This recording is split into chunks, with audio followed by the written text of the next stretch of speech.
Part 2. Ano kaya ang magiging reaksyon ni mommy at daddy kapag nakita ako? Ano na kaya ang hitsura ng bahay? Nandoon pa rin kaya si Yaya? Malaki na kaya si Dominic?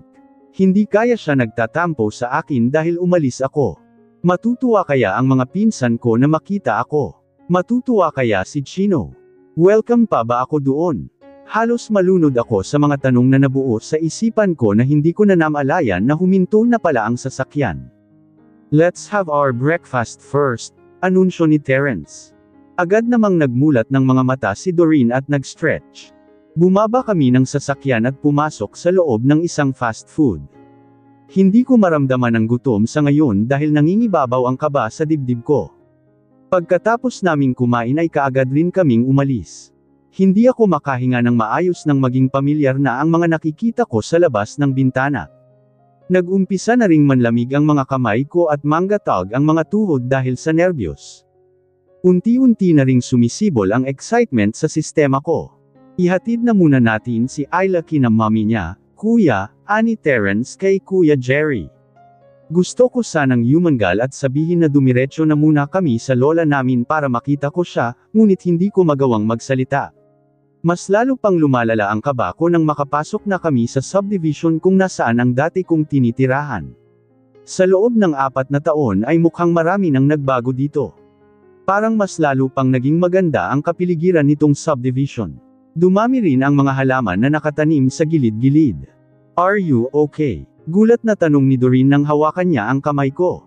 Siguro ay naramdaman niya ang panlalamig noon. Lumingon naman sa akin si Terence at makikitaan mo ng pag-aalala ang mukha niya. Kung hindi ka pa handang bumalik dito, Ayla, sumama ka na lang sa amin pauwi. Ako na ang bahala kay dad. Okay lang, kuya, nandito na rin naman tayo. Humugot ako ng isang malalim na hininga saka pinilit ng umiti. Napamura ako sa isip ko at napapikit ng huminto ang sasakyan sa tapat ng bahay na 4 na taon kong hindi nakita. Halo-halo ang emosyon na bumuhos sa akin. Hindi ko alam kung papaano ko pakakalmahin ang dibdib ko sa sobrang pagkabog nito. Gusto kong umiyak na hindi ko maintindihan. Hindi naman ako minadaling bumaba ng mga kapatid ko.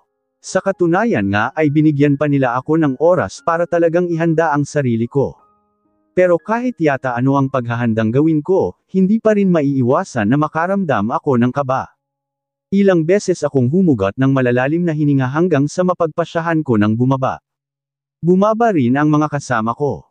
Kinuha naman ni Kuya Jerry ang bag na dala ko sa likod ng sasakyan.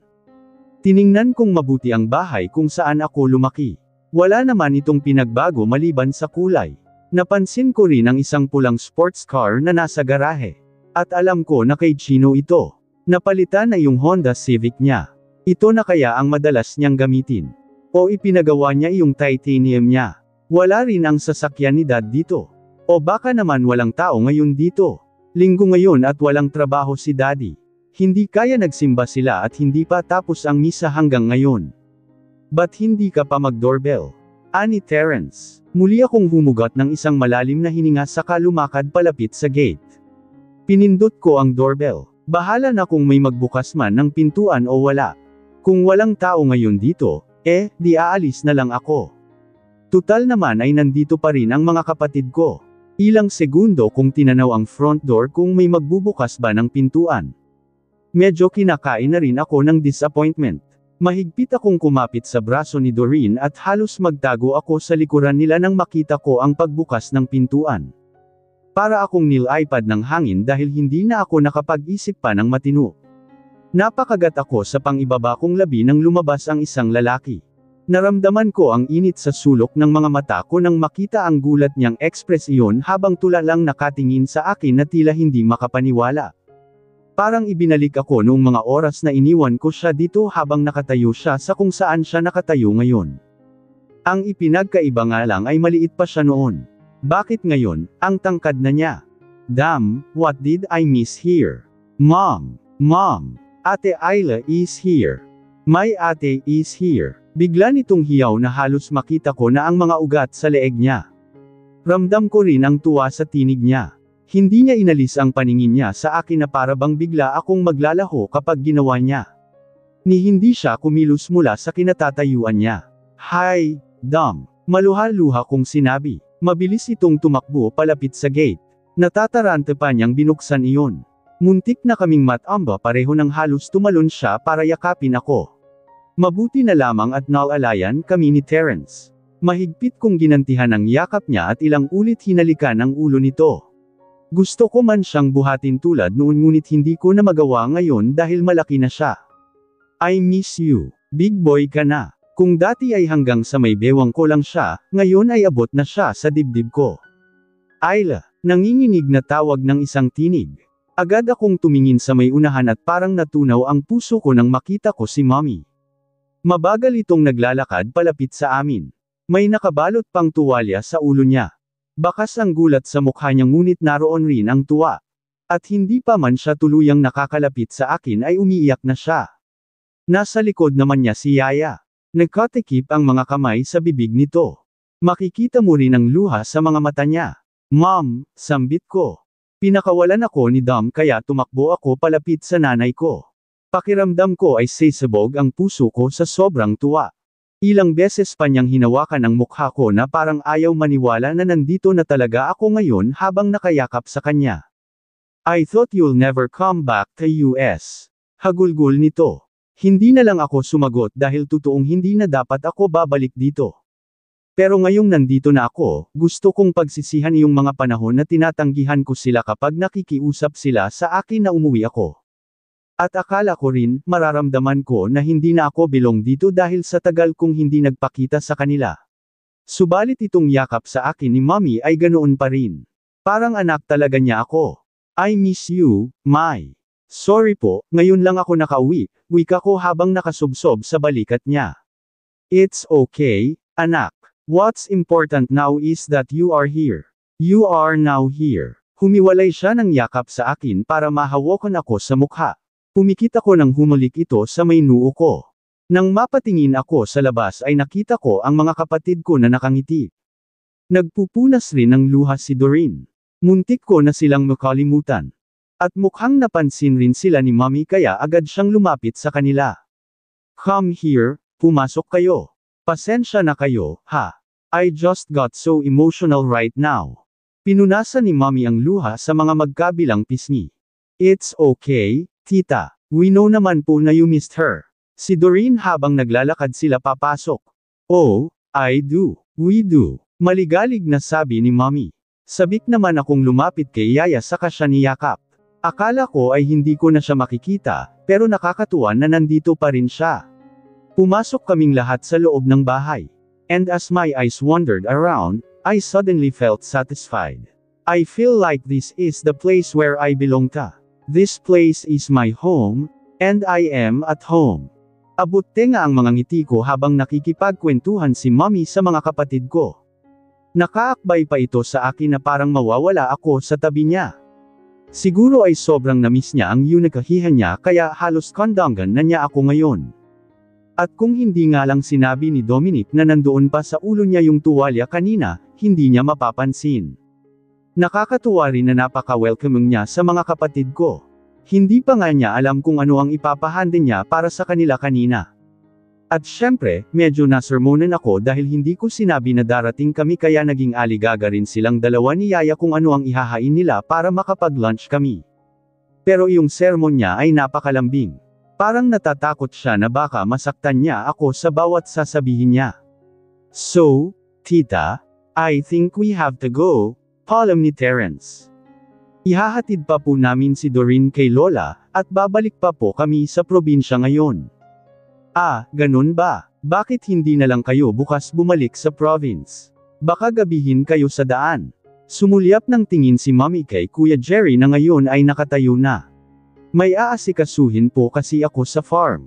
Ngumiti si Terence. Oh, okay. Sayang, hindi nyo na pala mahihintay ang daddy niya, tumatainggong sabi ni Mommy. Tumayo kami at inihatid namin sila sa labas. Humalik ang mga kapatid ko kay Mommy na abot langit ang pasasalamat sa kanila na inihatid nila ako dito.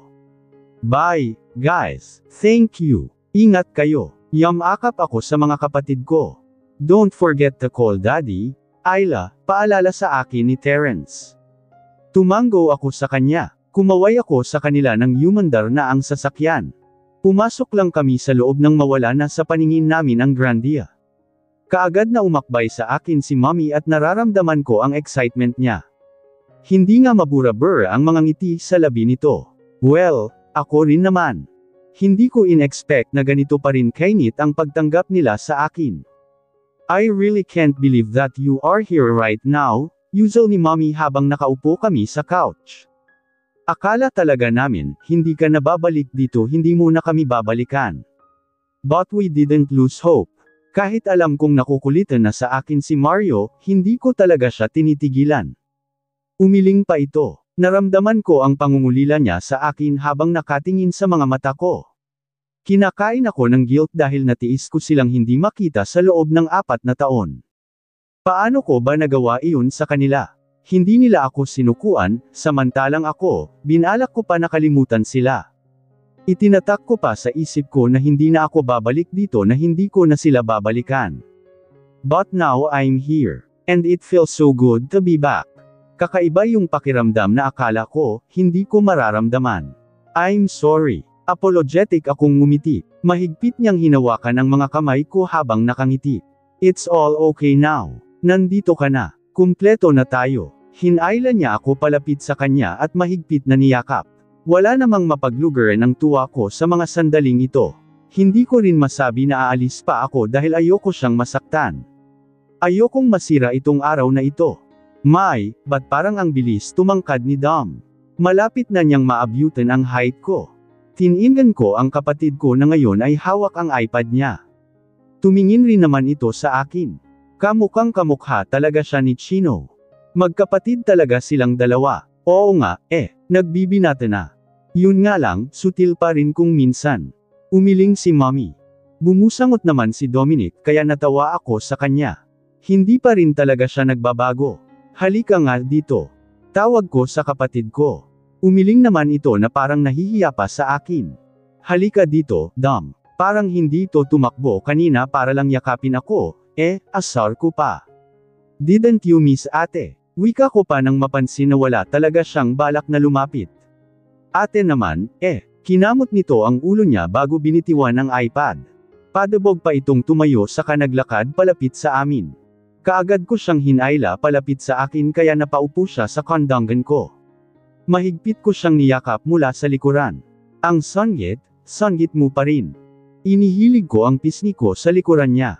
Nang mapatingin ako kay Mommy ay nakita ko ang pamumuo ng luha sa mga mata niya habang nakatingin sa amin. I'm sorry for being so emotional right now. Umusog ito palapit lalo sa amin saka kami niyakap. Kung wala lang talagang nagsabi na ampun ako, hindi ko talaga malalaman dahil hindi ko naramdaman. Nasaan po pala si Dad, May? Tanong ko nang maalala na hindi ko pa nakikita si Daddy dito. Tiningnan niya yung pinapapalitang bubong ng tomb house ng lolo't lola mo. Tumango ako. May isang tao pa sana akong gustong itanong ngunit pinigilan ko ang sarili ko. Hindi ko alam kung dito pa siya nakatira o hindi na. Pero siguro ay dito pa rin dahil nasa garahe yung sports car niya. At nandito ang mga trophies na napanalunan niya. Nagkwentuhan kami ni Mommy tungkol sa buhay ko sa probinsya. Ang dami nga niyang tanong tungkol doon sa lugar pero mas marami siyang tanong tungkol sa akin, kung maayos ba ang pakikitungo ni Dada at ng dalawa kong kapatid sa akin. Pati kung saan ko ipinagpatuloy ang pag-aaral ko at kung may mga naging kaibigan ba ako doon. Humingi rin siya ng pasensya na hindi sila nakadalo noong graduation pero sinabi ko na wala namang problema iyon sa akin. Does your cousin knows that you're here? Hindi po. Wala po akong pinagsabihan na uuwi ako ngayon. Do you want me to call them? Sigurado ako na lulusob silang lahat dito kapag nalaman nila na nandito ka na. Your cousins misses you much. Tatawagan ko na lang po sila next time. But for now, I want to spend my first day here with you. Matamis akong ngumiti at humilig sa balikat niya. Hinaplos naman nito ang pisngi ko. Pareho kaming napatingin sa may gawing pintuan ng makarinig kami ng isang tunog ng sasakyan. Biglang kumabog ang dibdib ko sa kung sino iyon. Si Dad ba o si Chino? I think your dad is here, mahinang sabi ni Mommy. Silipin mo nga, Dom. Agad namang sumilip si Dom sa labas. It's Dad. Napasinghap ako at nakaramdam ng tuwa. Mabilis akong tumayo at nagtungo sa may likuran ng pintuan para magtago. Narinig ko naman ang paghajijek ni Mommy. Kinagat ko ang labi ko nang marinig ko ang mga yabag papasok dito sa loob. Iniwasan ko ring makalikha ng anumang ingay kahit nasabik na akong makita at may akap si Daddy. "Oh, hi," tinig ni Daddy. Maingat ko siyang sinilip at nabungaran ang likod niya. "We've got a surprise for you," ani Mommy na alam kong nakikisakay sa balak ko. "Oh, you do. What is it?" Natutuwa niyang wika. "Just stay there.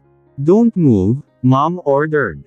Dahan-dahan akong umalis sa likuran ng pintuan at yamakap kay Daddy mula sa likuran. Naramdaman ko ang pagkagulat niya dahil napasinghap siya. Humawak naman ito sa mga kamay ko na nakapulupot sa tiyan na. "Hi, Daddy." Mabilis nitong kinalas ang mga kamay ko saka humarap sa akin. Umawang ang bibig nito at hindi makapaniwalang tumitig sa akin. Matamis naman akong ngumiti sa kanya. "What?" halos pabulong niyang sabi. Biglang namula ang mga mata nito at hindi alam kung saan titingin. "Oh, my God!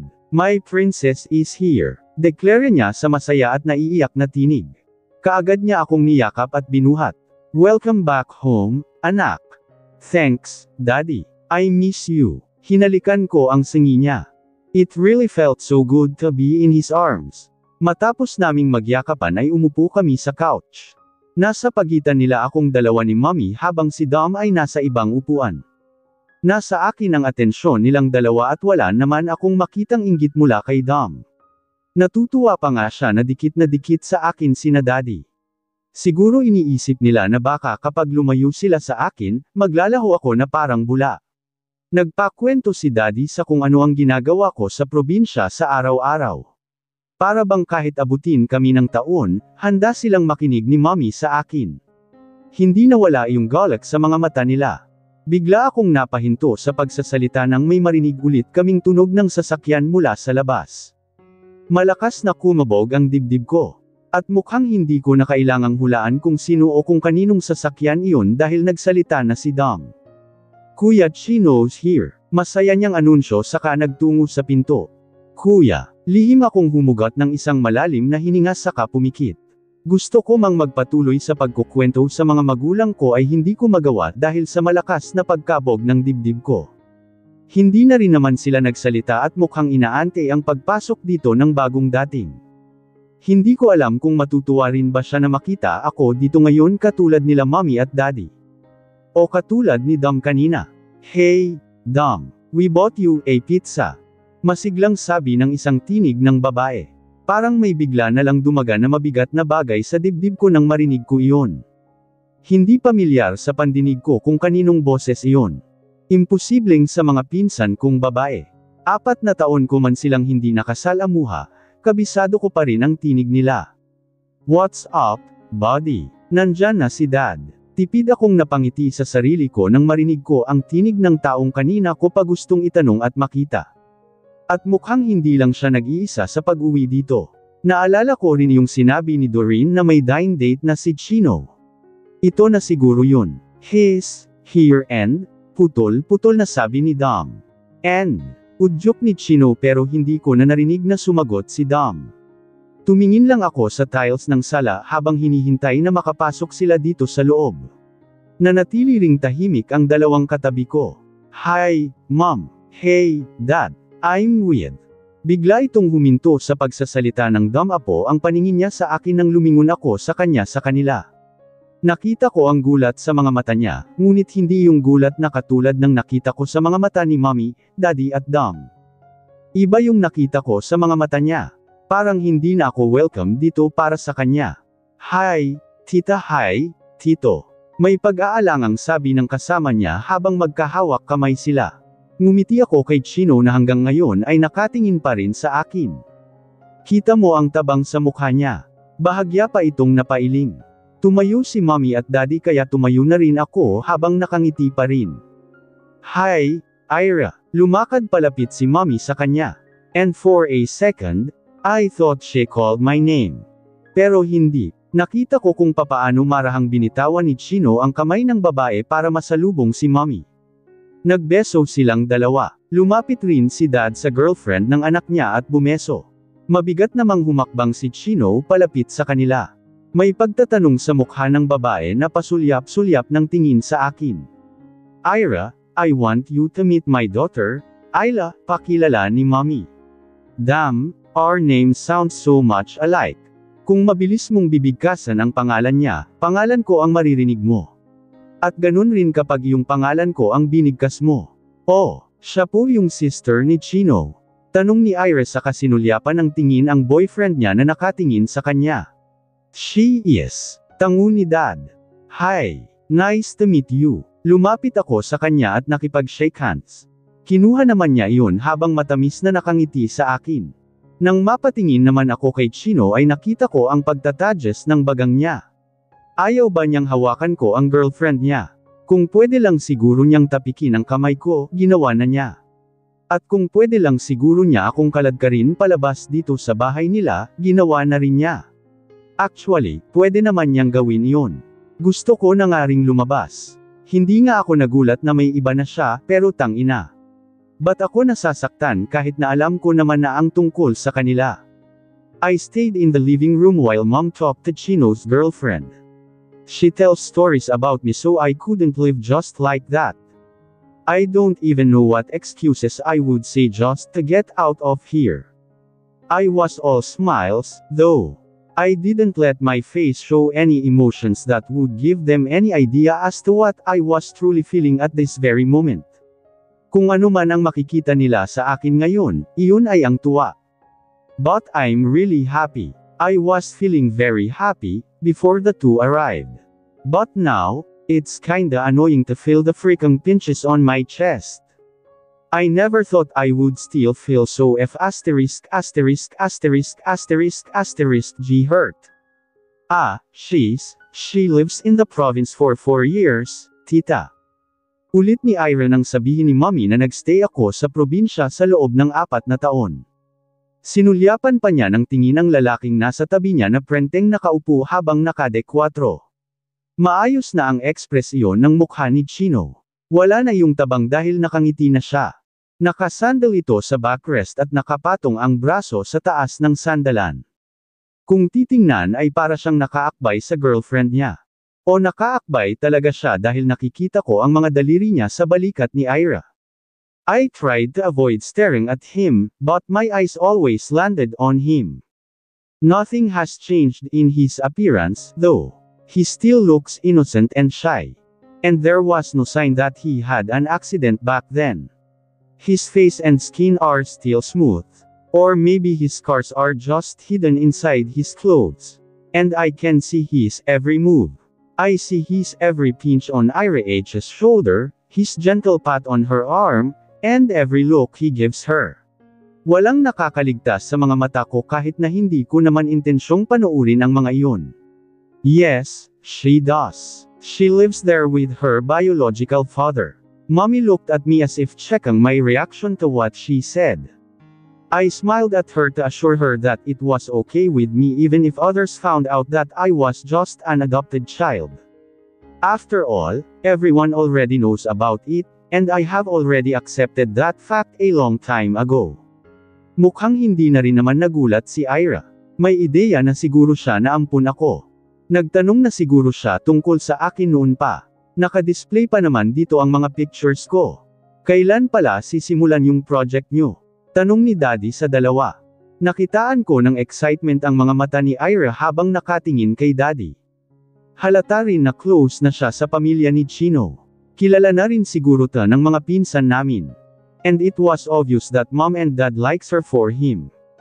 Dom surely likes her too. And I will also like her. For him. Next month na po, Tito, nakangiti niyang sagot. That was the first big project she got. Chino said proudly. Tumingin pa siya kay Ira na saktong nakatingin rin sa kanya. Hindi ko iniwas ang tingin ko sa kanila kahit na napatingin sa akin si Chino. Matamis ko pa siyang nginitian, ngunit siya itong nag-iwas ng tingin sa akin. Well, gusto ko lang naman na makita niya na masaya ako para sa kanya para sa kanila. Wow, that's amazing, and you deserved it, Ira. Dad cheered. Thank you, Tito, but I don't want to take all the credit. Chino helped me with the proposal. Ikinalawit ni Ira ang kamay niya sa braso ni Chino saka pa humilig sa balikat niya. Mas lalo pang lumapad ang mga ngiti ko kahit na parang pinapaso ako sa tuwing magkakatinginan sila o magdidikit. Natural lang siguro na maramdaman ko pa ang ganito sa ngayon. That's how it should be, hiha. An architect and a civil engineer must have an excellent relationship to achieve a vigorous and high-quality project. Ngumiti si Daddy sa dalawa. Kinagat ko ang inner lip ko at ibinaba ang tingin sa may sahig. How romantic is that to hear? It was like the universe worked hard for them to meet. Matalino si Chino at sigurado akong matalino rin si Ira. Yup, that's why she's here, ani Chino. Ira giggled. Muli kong ibinalik ang mga tingin ko sa kanila. Para akong sinapak nang makita ang matamis na ngiti ni Chino kay Ira. He also licked his bottom lip. Kulang na nga lang ay halikan niya ang nasa tabi niya sa harapan naming lahat. Iginala ko ang paningin ko sa kung saan. Ipinasok ko rin ang mga kamay ko sa loob ng bulsa ng hoodie na suot ko. Nang makapa ko ang phone sa loob ay bigla akong nakaisip ng idadahilan para makaalis na dito. Mom, tawag ko kay Mommy na nagpatigil saglit sa mga nag-uusap. Yes, malambing niyang sabi habang nakangiti. I think I should give Dada a call. Baka naghihintay na po yun sa tawag ko. Naramdaman ko ang pares ng mata sa mukha ko ngunit hindi ko yun pinansin. Nagpatuloy naman si Daddy at Ira sa pag-uusap tungkol sa project na hindi ko alam kung ano. Sure, baka nag-aalala na yun sa'yo. I'll just go to my room. Iginala ko ulit ang paningin ko para hanapin yung bag ko. At nakita ko iyon sa gilid ng upuan ni Chino. Mukhang napansin rin iyon ni Chino dahil nakita ko sa sulok ng mata ko ang pagtingin niya doon. Para maayos ko na rin po yung mga damit na dala ko, dagdag ko pa saka na tumayo. Is this yours? Tanong naman ni Chino na halos ikagulat ko. Mula kanina ay ngayon pa lang niya ako kinausap.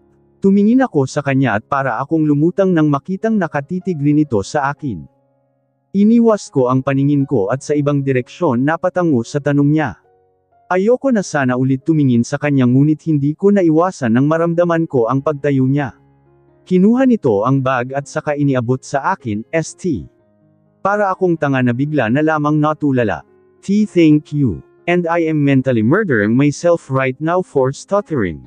Ang awkward rin sa pakiramdam dahil alam kong pinapanood kami ng mga kasama namin dito. Pagkatapos niyang iabot sa akin ang bag ay muli siyang lumapit sa upuan kung nasaan si Ira. Muli akong nagpaalam sa kanilang lahat. I'll just change, rinig kong sabi ni Chino pero hindi niya itinuloy dahil nasabayan siya sa pagsasalita ni Mommy. Can I come with you, Ayla? May halong pakiusap ang tinig ni Mommy. Ngumiti ako sa kanya. Of course, Mom. Wala sa loob na napatingin ako kay Chino na ngayon ay umuupo na sa tabi ni Ira. Halata naman ang pagtataka sa mukha ng girlfriend niya habang nakatingin sa kanya. Chino mouthed while combing his hair with his fingers. Kumot ang noo ko. Nakita ko rin ang pagkunot ng noo ni Ira. Hindi rin naman ganun kalakas ang pagkakasabi ni Chino ngunit alam kong kaming lahat ay narinig iyon. Hindi ko na lang iyon masyadong pinansin. Sabay kaming nagtungo ni Mommy sa kwarto. Hindi ko naiwasan ang paggala ng paningin ko sa loob. Wala ring nagbago dito. Kung ano ang ayos nito noong umalis ako, ganoon pa rin hanggang ngayon. Para akong kinumutan dahil napaka-warm sa pakiramdam. Namiss ko itong kwartong ito. Ang daming naiwan na aalala dito. Naging saksi rin itong kwarto ko sa naging patago naming relasyon ni Chino noon. We didn't touch your things, imporma ni Mommy. Napansin niya siguro ang paglikat ng mga mata ko. Pinapalinis lang namin pero hindi namin ginagalaw ang mga gamit mo. Thank you, Mai. Yamakap ako sa kanya. I'm sorry for hovering, anak. I just couldn't help it.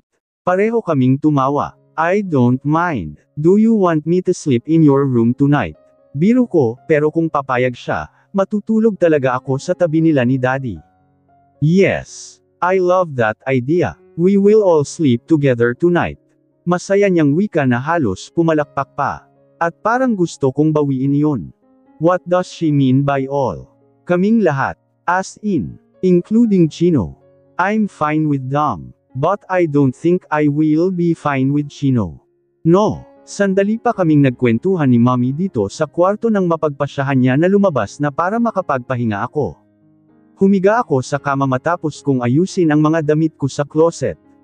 Tiningnan ko rin ang bawat gamit na iniwan ko rito, at totoo nga na hindi nila pinakialaman ang mga to.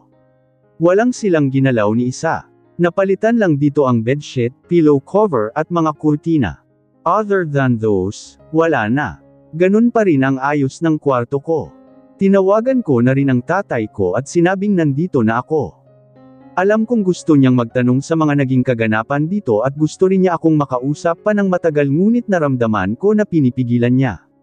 He wants me to spend my time with the Fontanillas while I'm here. He wants me to bond with them. At ganun naman talaga yung purpose ng pag-uwi ko dito.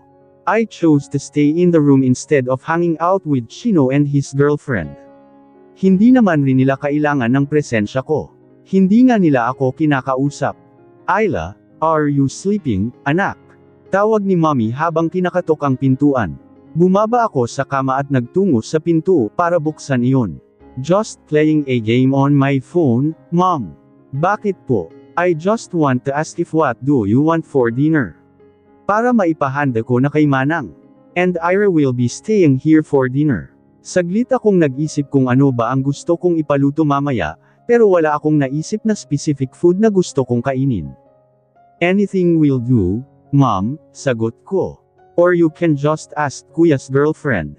Baka may gusto po siyang kainin. Mabilis kong itinikom ang bibig ko nang biglang dumaan si Chino sa likuran ni Mommy. Nakatingin ito sa akin habang nakakunot ang noo.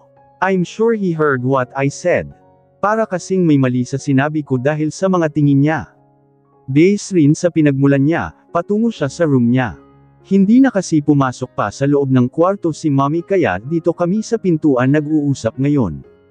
Oh okay, ngumiti si Mommy. She can stay for the night, too. At sigurado naman akong natutulog o natulog na iyon dito.